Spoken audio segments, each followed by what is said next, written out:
evening. I'm not trying to steal anybody's thunder, but I'm sitting down. it does appear that the mascot from Lake State University is now looking down upon us.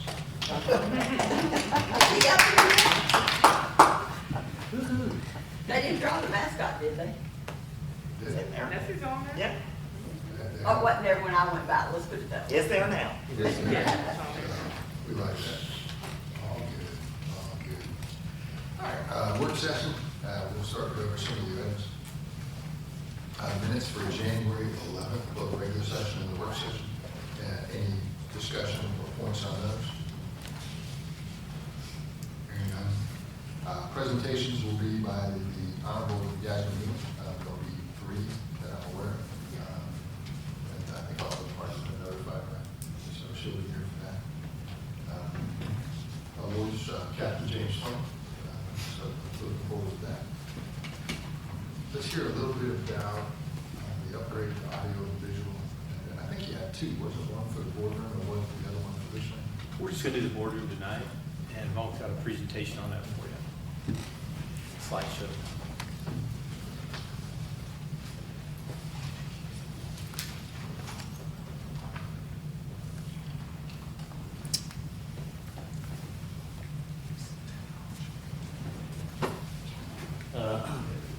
Good evening. Thank you for the opportunity to represent this upgrade equipment inside the boardroom. So basically, I have a couple of slides shown in the slide that can explain to update the technology in there. So what we're requesting is a 75-inch LED screen with the 4K compatible. And then the camera will be in place right underneath the screen. It's autofocus, so it detects the person that's talking, it automatically zoom into the person, or it detects multiple person in the room, and then it will capture the entire room within the area of the person only. So the camera is automatically do all that automatically, so we don't have to adjust any angle at all. And of course the soundbar, we don't have the sound in there now. So the soundbar is going to give the sound for it can be played presentation or a video or connect to the Zoom WebEx or conducting a meeting. Because nowadays COVID is, I know since COVID, we rely so much on technology to conduct meeting from far away or come in person. And of course, this system comes with 2 sensitive microphones, so it will be laid out on the table. And I'll show you the next picture there. And then of course, we need a computer to host the content. So this is the physical setup. You just see the blue line, which is running underneath the carpet. So you don't see any cable exposed. And everything runs behind the wall. And I'm glad that we can do this in-house. We can set up just like a professional job that we can do.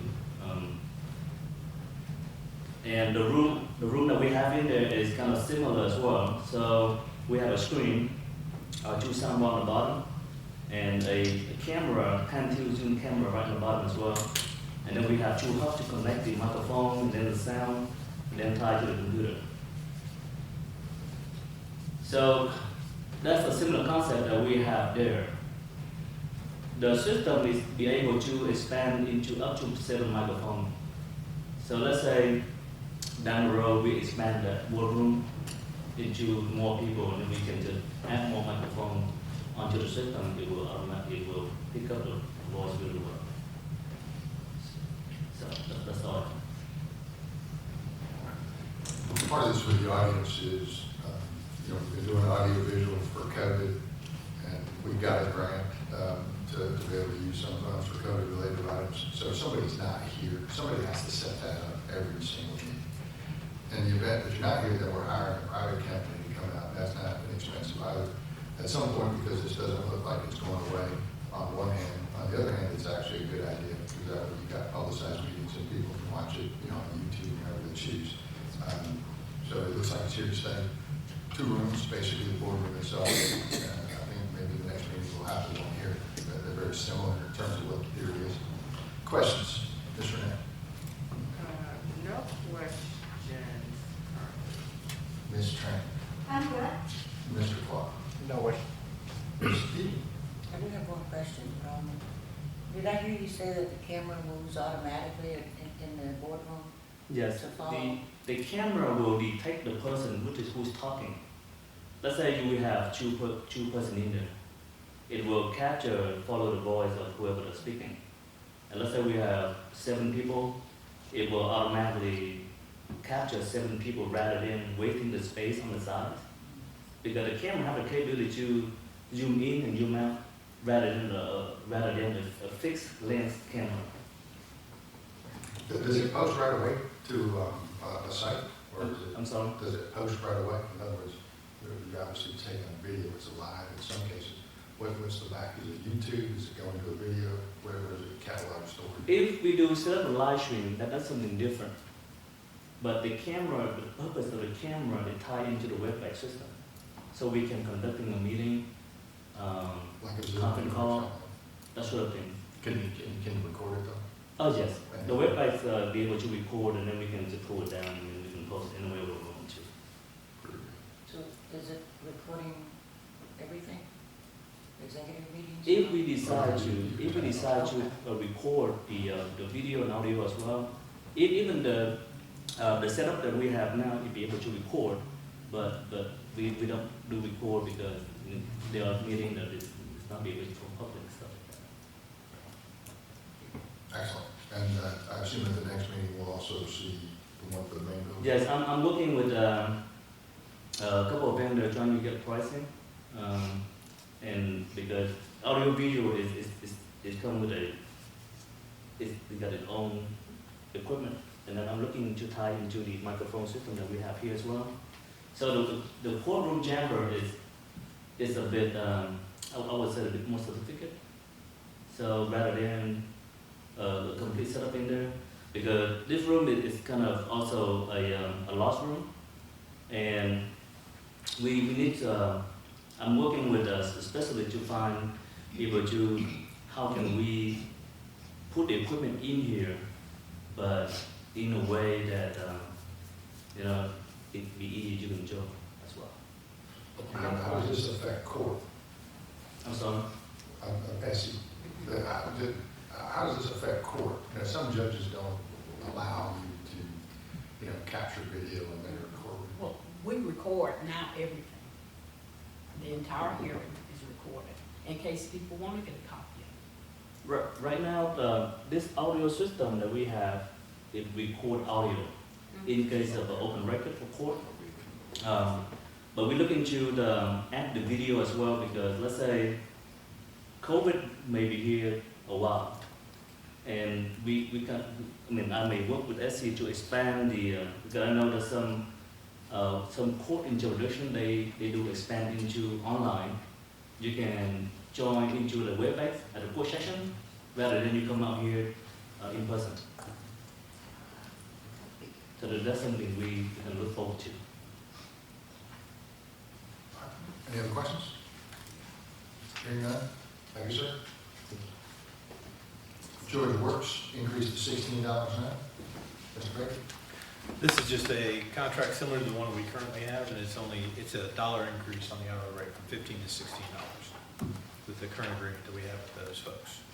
And on this one, we don't pay life insurance, health No, insurance. there's no benefits inclusive, and it's an hourly rate. So it comes out pretty well. Questions related to the increase, Ms. Stanton? No questions. Well, let me ask this. Do we anticipate, or has there been communication anticipating more increases? I know it's a tight labor market, so it's hard to find people for just full-time work.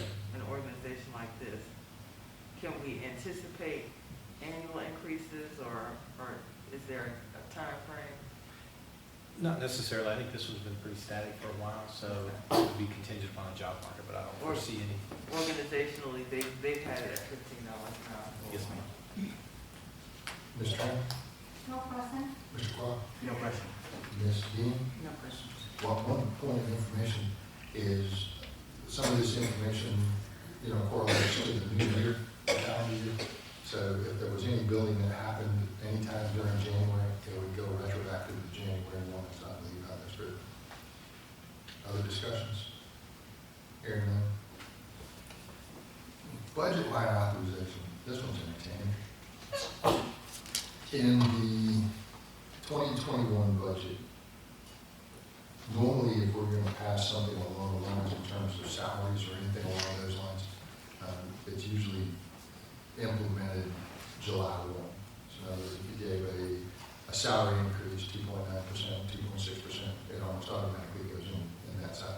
We gave a $5,000 raise to the police department to start with. We adjusted the fire department from $2,500 to $5,000, and we gave all their own employees $2,500. In the current line items that we have, there was some discussion when it was implemented to look a little bit further once we knew what our revenue stream was going to be.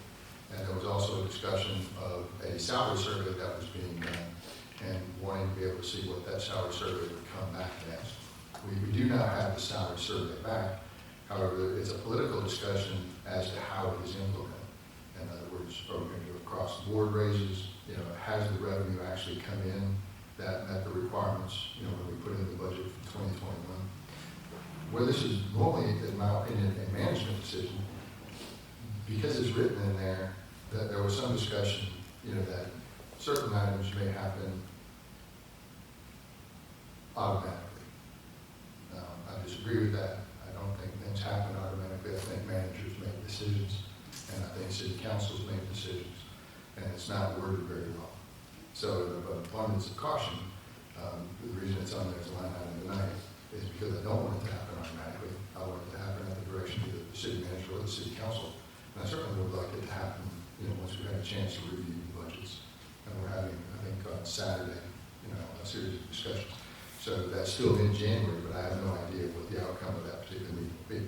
So that basically formalizes it, and it basically says, the event, basically the bottom line is that it's not going to be an automatic trigger event. It won't happen without the direction of the city manager or the city council. Discussions, Ms. Knight. So with this being on the agenda for the meeting, and it's saying approval of 2021 budget implementation authorization, It's probably strange wording, but there's Yeah, no way I can reach an answer. I don't see a lot of details that would lend confidence to providing authorization. Well, technically, we would just be putting the trigger in there. Otherwise, the argument would be it happens automatically. I don't agree that it does, but I don't want that to be confused with anybody to say, look, the city manager has the right to authorize it when it's ready by act of city council. I don't think it's ready now because there's too many items that have not been reviewed. So maybe this is an opportunity to expand the wording for clarity. Oh, absolutely.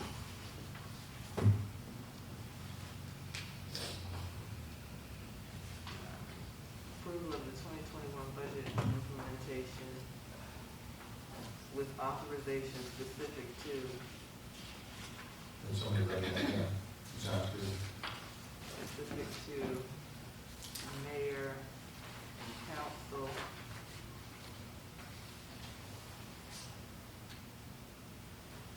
regarding salary line items. Yeah, that was directly in the salary line. That is a fact.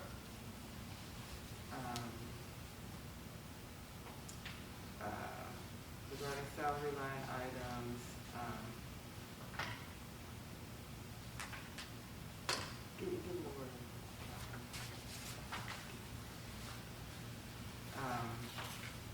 Regarding salary line items contained.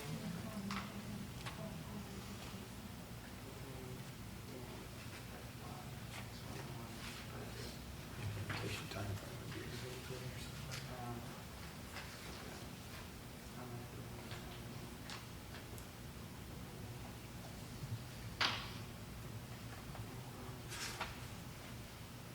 And it should be noted that our business license for the year is not in yet. we sent out a bill, we don't really know what everybody's gonna report. Hopefully they'll report accurately, but that's a big one for the city, we're looking at about $1.2 million number there. We'd like to be certain that it's money we will receive. Approval of the 2021 budget implementation with authorization specific to mayor and council regarding salary line items contained in fiscal year 21 budget with an implementation timeline occurring after budget review And approval by city council. and approval by city council. That's your trigger, that's what we're looking for.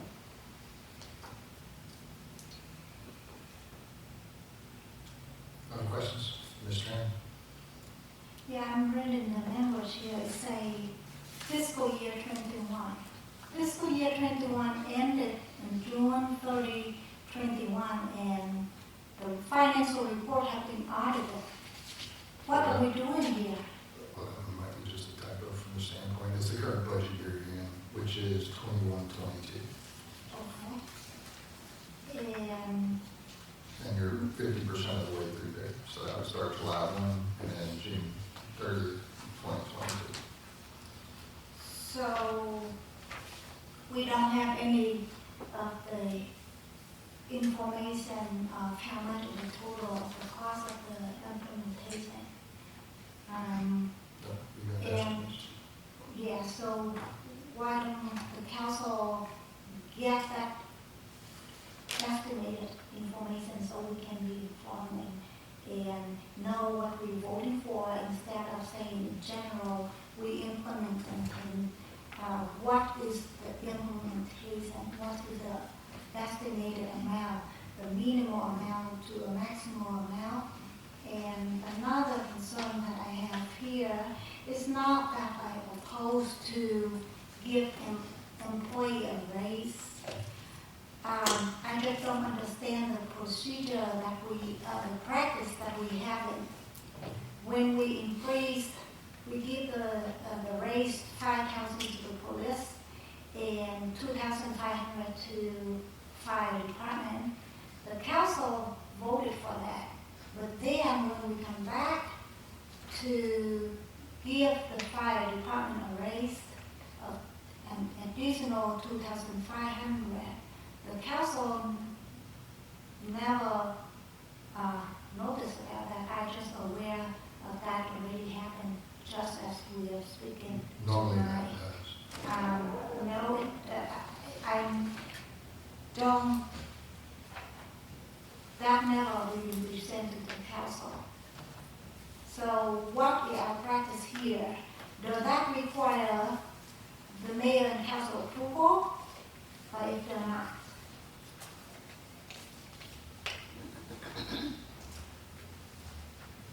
Because in the same exercise, we have two different practices. The first practice is standard, which is pretty much what the city's always done, and they did receive the 2,500 after July 1. The second practice of a mid-year option is not. And I think for the most part, based on the notes that went with the correlating stuff, it was to be determined once the salary survey was completed, to be determined once we knew we had the revenue to support an additional increase. You say the 200, additional 2,500 for fire department have happened or Yes. have not. Yes. So if it Including all the happened, other employees. it happened before the council approval. So with the same exercise, we give the two department a raise, and it needed the council and mayor approval. And then we come back and we have the additional raise to the fire department. We didn't get the approval, so who gave that authorization for that to happen? Who gave the direction? Who gave that As approval? part of the budget approval process, that went in, was implemented July 1. Then why is that the first one we have to get the approval and the second one we don't? Well, the second one is the fuzzy one, and that's where, it says in January. And then there was a second, an option in there that talked about salary survey that we knew was up for debate. and not completed. And then there was a default maybe to a cost of living adjustment at 2.6, 2.9, something along those lines. The main point is a political decision as to how you implement it. I don't have a problem to take care of employees because if they are happy to be at work, they become more productive, and I'm all for it. I'm just concerned about the practice what we have. When we approved the budget for fiscal year 2022, starting July 1st, 21, ended June 30th, 22, the presentation was that the budget is only included the 3%, 2.5%, and 3% increase in salary. It did not specify that there was an increase in that's the concern that we need to get a consistent practice in compliance. We don't just make it happen whenever we feel. And that's my concern. Other questions? Mr. Quah? No questions. Ms. Dean? No questions. Second reading of ordinance, homestead exemption. We all know about that. And I think tomorrow the affidavit is published in the newspaper. That's correct. That's the last piece we need. And then they should be able to drop a House bill so they'll know what the numbers are. And I'm looking forward to that. First reading of an ordinance 2022-02, mixed use zoning moratorium. Ms. Rochelle.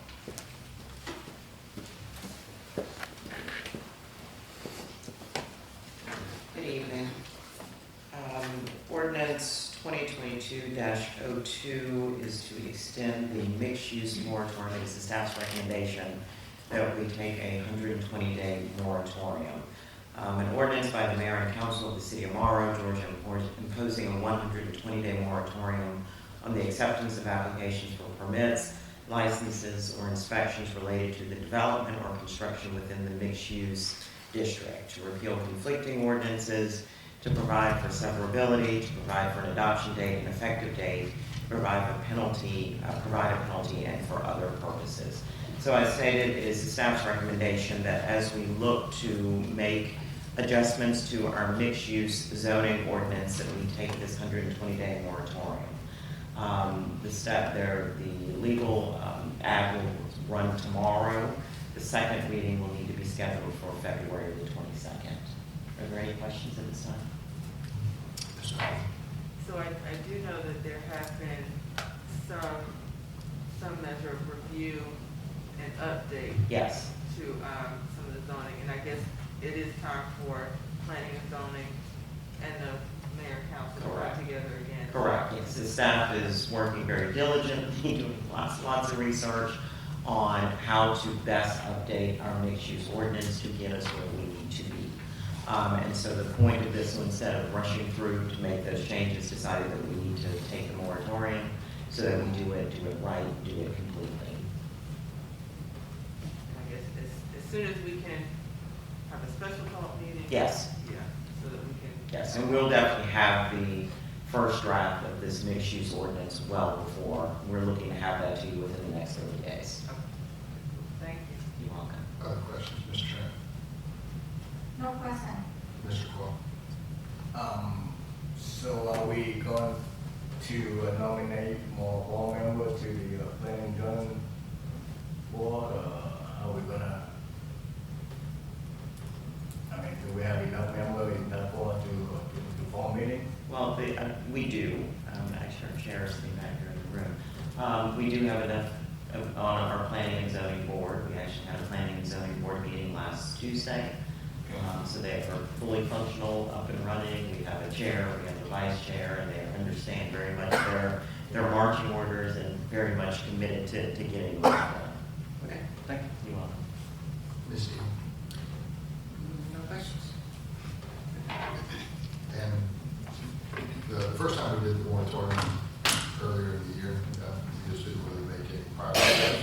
The moratorium just expired. We had no applications, and ultimately nobody was denied or any sexual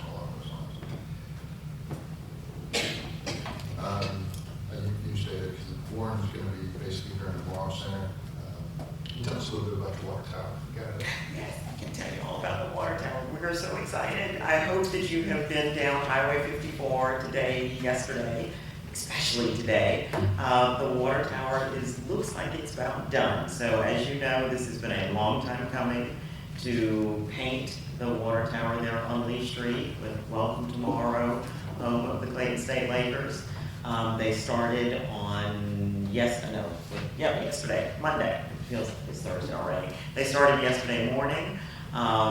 Worked way faster than we thought they were going to be able to. They initially told us they would be done Wednesday, Thursday, but as of this afternoon, it looks like it is done. So we have been posting pictures between yesterday and today.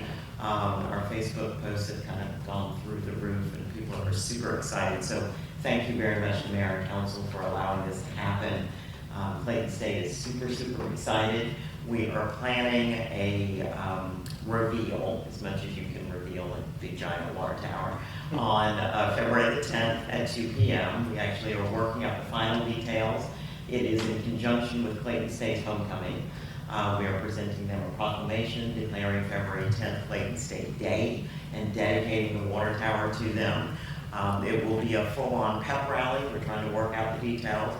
PD has agreed graciously to block off the street for us so we can have a pep rally, and Fire has agreed that some kind of way we're going to put Nessie on a fire truck and roll them down Lee Street for the reveal. So super excited, but thank you again for allowing this to happen. This goes a long, long way in really building a true, deep relationship with the university. Comments, questions, Ms. Smith?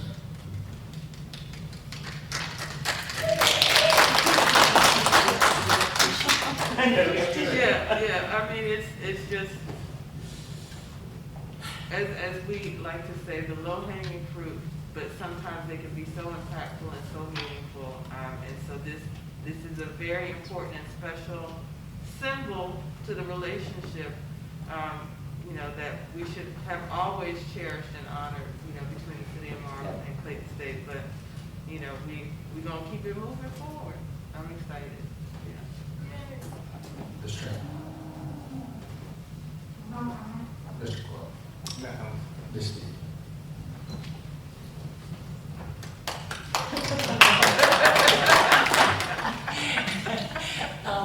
One other question, we did check with Crocs, right? Yes. Okay. Yes, so Scruggs knows what's going on, and they have graciously allowed us to use their parking lot for the February 10th event. Okay. Another quick question, were we able to get time-lapse footage? Or? Yes. Oh, Yes. yes. Yeah. So we do have a photographer that was out yesterday and today and has taken a bunch of stills, basically, and is packaging it together in what I call a sizzle reel for us. Once we have it, we'll figure out how we're going to roll it out. We're probably going to wait until after the 10th to roll it out because we do want to show it at the pep rally. And then Clayton State will have it, we will have it, and both simultaneously, trust me, we've got a whole marketing plan worked out with them on how we both simultaneously push it out to our collective contacts, our website, and our social media. So it's going to be good. Good stuff. And I know as part of the program, on the next day, and I don't know exactly what they call it, but Dr. Stewart's going to get sworn in. Yes. As his members, I think it's at 11 o'clock in the morning. Mm-hmm. And then later that evening, the Hall of Fame event, which will be over at the conference center, recognizing the 2011 national champions in terms of basketball and ball. The Hall of Fame. Yep. There'll be There's a whole. Weekend too, right? Yeah. So we've been having meetings for the past couple of weeks with Clayton State as they roll out their entire homecoming plan. But yes, you are correct. President Stewart will be sworn in. There's a gala and a luncheon and a couple other things that go on with that. There is, in addition to our pep rally for the water tower, there is also a parade. So Morrow will be part of the parade. And we actually have a meeting on Friday to work out the details of how exactly, and I expect all of you to show up and walk and be part of this parade. Can't just be beyond it by myself.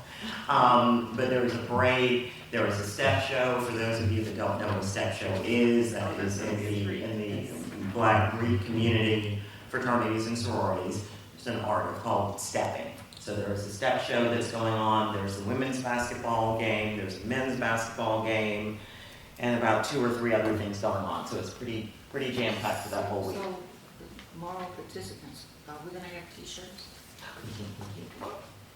Mr. City Manager, can we have t-shirts? T-shirts.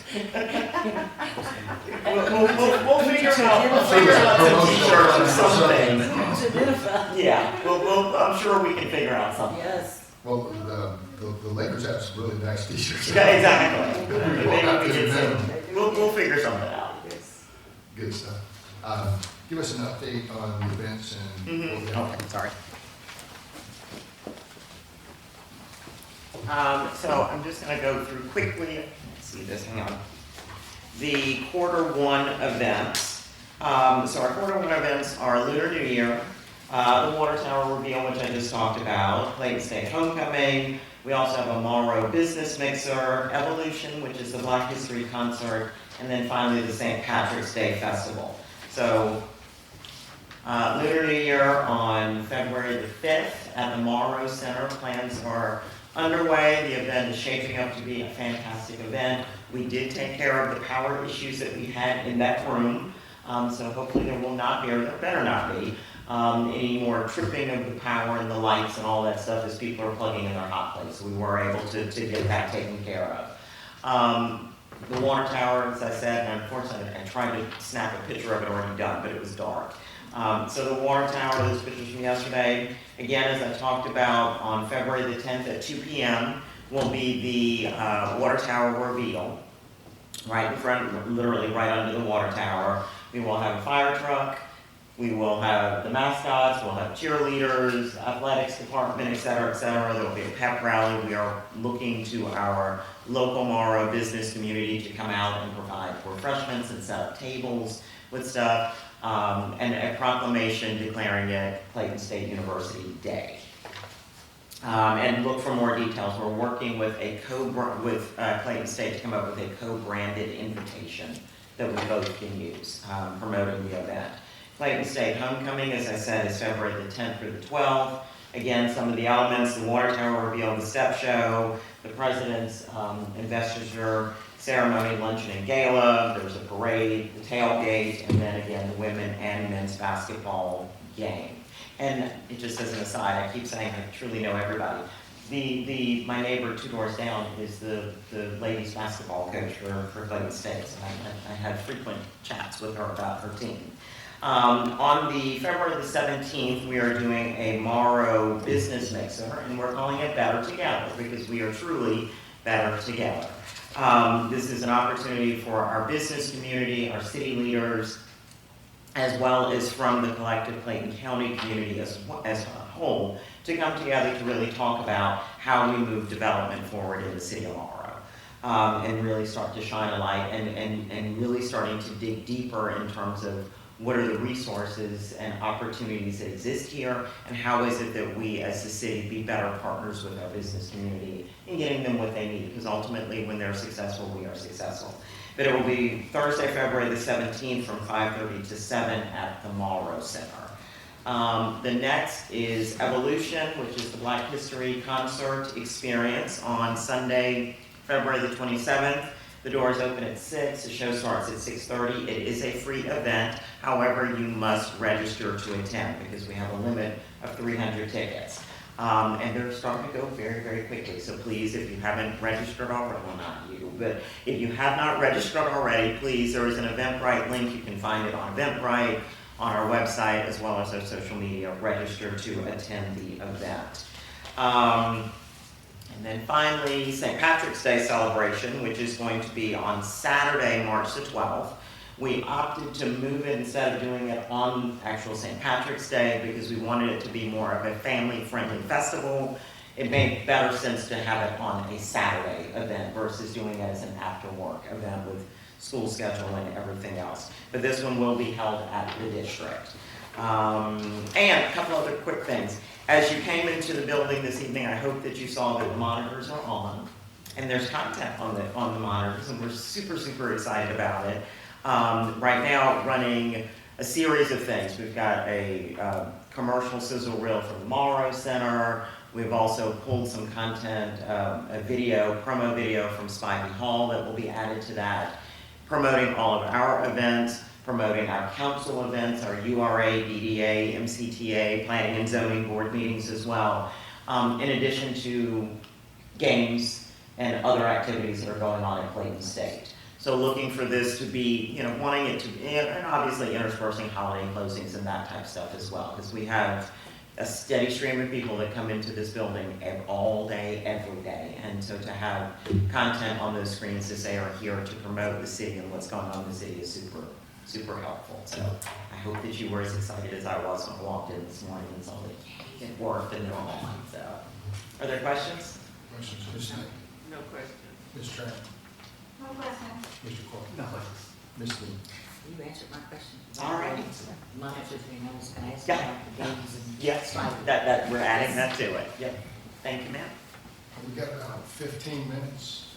You just grab yourself a cup of coffee, and we'll start the city program at 7:30.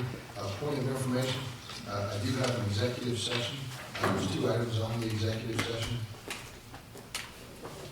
I don't know that it's going to take a reasonable period of time, but we'll do all the other items first and do comments. And if somebody wants to stay and listen to what that is, when we're done, you're welcome to do so. Thank you. See you at 7:30. Get you a cup of coffee. I haven't drank enough yet today.